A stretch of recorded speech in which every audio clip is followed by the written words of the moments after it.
Hi guys! So, ipapakita ko sa inyo kung saan ako nananahi.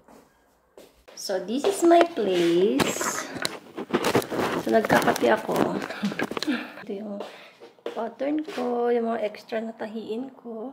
So, ito muna yung ginagamit kong makina. And, I have my view here. So, kung gusto ko ng fresh air, pwede ko siyang buksan dito. Yan. So, okay naman siya. Safe naman siya sa mga kasi may screen naman siya. So, yan ang view sa aking bintana. Pero pag okay naman, ginaganyan ko lang siya. Yan. So, ito yung place ko. May relaxing place. So, ito nga yung pattern na ginawa ko para sa kanya at inuna ko muna yung sa panloob kasi para mapasukat ko sa kanya kung okay ba yung fit bago ko ikat yung sa panlabas na tela. Para hindi masayang yung magandang tela, medyo sensitive pa naman yung tela na yun, kaya ito na lang muna. At kinat ko na rin ito para matahi ko na siya. So, medyo nahirapan nga ako kasi wala akong chalk or pwedeng gamitin para maglagyan ng line. At binuo ko na nga muna to para madala ko na sa kanya or mapasukat ko na sa kanya pag pumunta siya dito sa bahay. And then, nung napasukat ko na nga sa kanya, ay inumpisahan ko na rin yung pagkat ng tela na gagamitin ko sa panlabas ng damit. At ito na nga siya. So, super ingat ko nga dito kasi mabilis talaga siya masira. Lalo na pag nasabit siya. So, kailangan super ingat talaga pag nagtatahi ka ng ganitong tela. Mabilis lang nga talaga tubuin lalo na pag may pattern ka na at nakat mo na yung tela. So, ayun lang. Ipagdudugtong-dugtong mo lang siya lahat and then, wala. Buo na agad siya.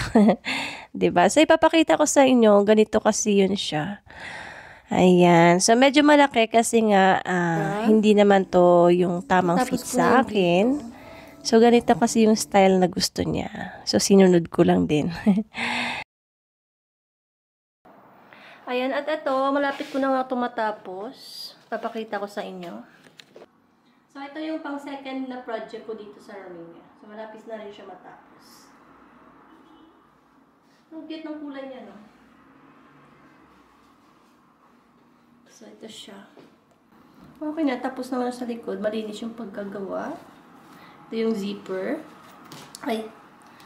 So, first time ko gawa nitong zipper na, na parang, invisible. So, nagawa ko naman siya. And it's nice, oh.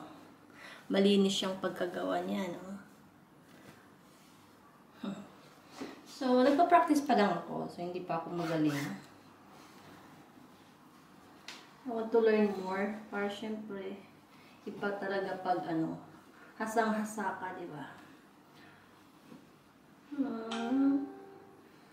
Ngayon, tatapusin ko na yung mga gilid niya kasi nagtatastas. Wala kasi akong yung pang edging.